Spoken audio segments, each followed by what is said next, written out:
Eu superei muita coisa até chegar a ser hoje o que eu sou. Superei uma separação, que Deus restituiu e restaurou o meu casamento. Superei quedas e instabilidades. Superei pecado. Superei muita coisa para chegar e abri mão de muita coisa para estar no altar. Abri mão de muitos erros.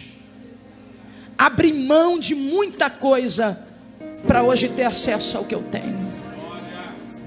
Não foi do dia para a noite que eu conquistei o relacionamento profundo que hoje eu tenho com Deus. Não, não foi.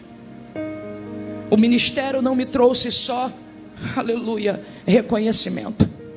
Ele me trouxe muitas marcas, me trouxe muitas cicatrizes, mas que eu olho para elas e digo todos os dias: eu superei cada processo. Então aqui eu estou contando uma parte do testemunho dessa moça, que hoje você de repente conhece só pelas redes sociais, que bota uma saia midi e tira uma foto bonita. Mas que a vida nem sempre, aliás, foi tão bela quanto as minhas fotos que eu tiro. Eu tive momentos difíceis. Eu superei uma depressão profunda. E eu estou falando que eu me deprimi quando eu já estava no Evangelho. Interessante que os abusos, a fome, não me trouxe depressão, como o ministério me trouxe. Agora eu entendo Jeremias, eu entendo Jó, eu entendo Davi. Pastor Helena, eu superei uma depressão profunda. A depressão, ela se aproxima porque ela encontra uma porta. Ela entra pelas lacunas deixadas por outras situações que a gente passa. Perdas, traições, decepções, amargura de alma, angústia de coração, falta de perdão, relacionamentos quebrados e destruídos, perdas de pessoas que a gente ama. São portas que a depressão, ou seja, brechas que a depressão acha para entrar. É uma doença neurológica sim, mas que Satanás se aproveita dos nossos neuros comprometidos para entrar e destruir o nosso emocional e o nosso psicológico. E a minha teve uma porta: a perseguição que eu sofri dentro da igreja, as acusações que eu enfrentei de gente que carrega uma Bíblia debaixo do braço. Eu não sou contra a igreja, eu sou a favor da igreja. Eu não sou contra meu irmão, eu sou a favor do meu irmão. Mas por um dado momento na minha vida eu tive a igreja contra mim. Tudo por causa da aparência que eu tenho, do corpo que eu possuo. Um vestido justo, uma pregação exagerada, sem um pouco de equilíbrio. Me faltava um pouco de equilíbrio, me faltava um pouco de senso. Mas eu estava pregando. Eu fui bombardeada.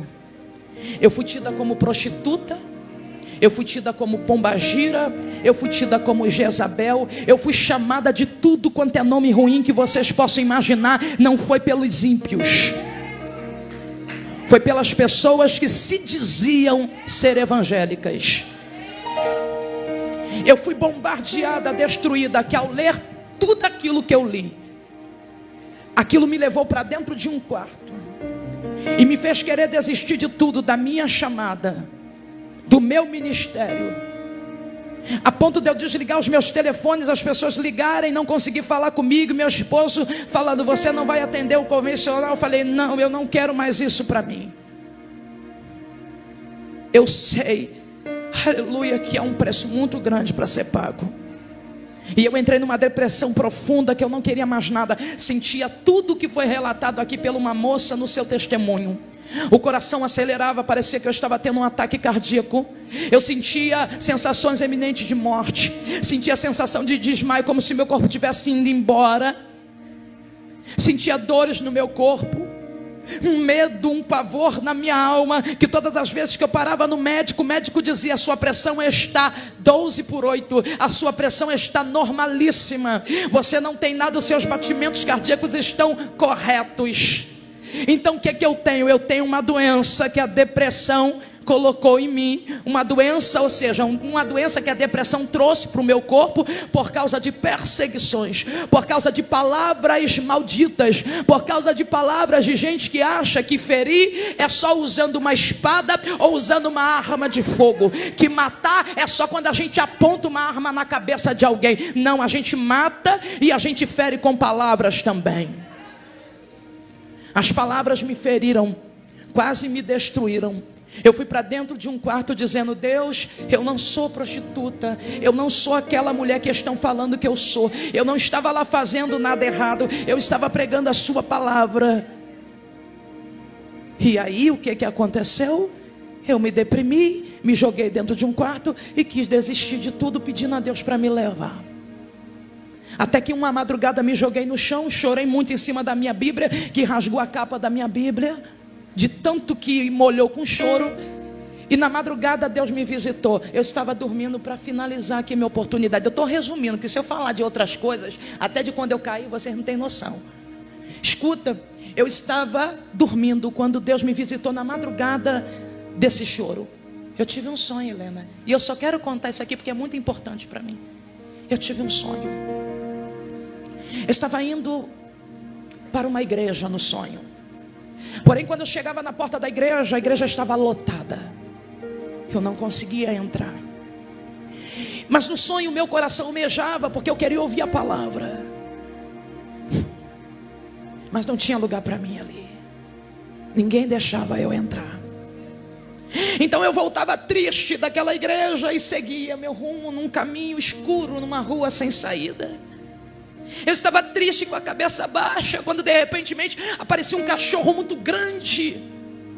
Era um animal muito grande, ele aparecia no meio do meu caminho. E eu dizia: pronto, agora mesmo que eu serei destruída. Ele vai me atacar e eu vou morrer, porque não tem ninguém aqui para me defender.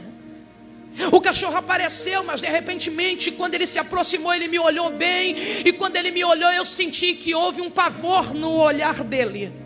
Porque quando ele começou a sentir medo, ele começou a jogar as patas para trás, recuando, e eu não entendia. Eu dizia: por que esse cachorro que eu estava prestes a me atacar, eu estou sozinho aqui, ele está recuando? Nisso ele sumia nas sombras e eu via a oportunidade de continuar avançando.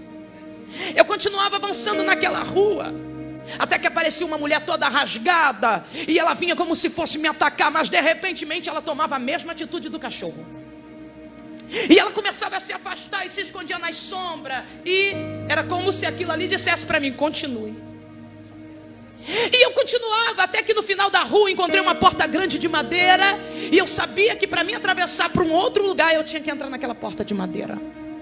Quando eu entrava pelaquela porta de madeira, tinha um homem muito alto, de quase 3 metros de altura, todo vestido de preto, com a cara pintada de branco. Você sabe aquele personagem que faz o Jardim do Inimigo, aquele homem que se pinta? Era mais ou menos parecido com ele, só que tinha 3 metros de altura. Ele entrava dentro, ou seja, eu entrava dentro daquele lugar e via aquele homem grande, mas ao mesmo tempo que eu entrava, eu ficava apavorada por causa da altura, do tamanho e aparência dele, me assustava. De repente eu vi, quando ele me olhou de rabo de olho, ele começou a se afastar. Só que no sonho me bateu uma curiosidade, porque não era a primeira vez que aquilo tinha acontecido. Aconteceu com o cachorro, aconteceu com aquela mulher, e agora aquele homem estava recuando. Ele estava se distanciando de mim, e eu tive a ousadia de perguntar para ele: ei, deixa eu te fazer uma pergunta. Por que você está se afastando de mim? A mulher fez a mesma coisa, um cachorro fez a mesma coisa, o que está acontecendo?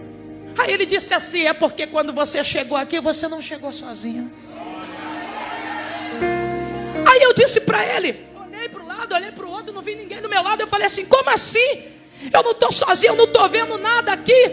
Aí ele disse: não, tem uma luz com você.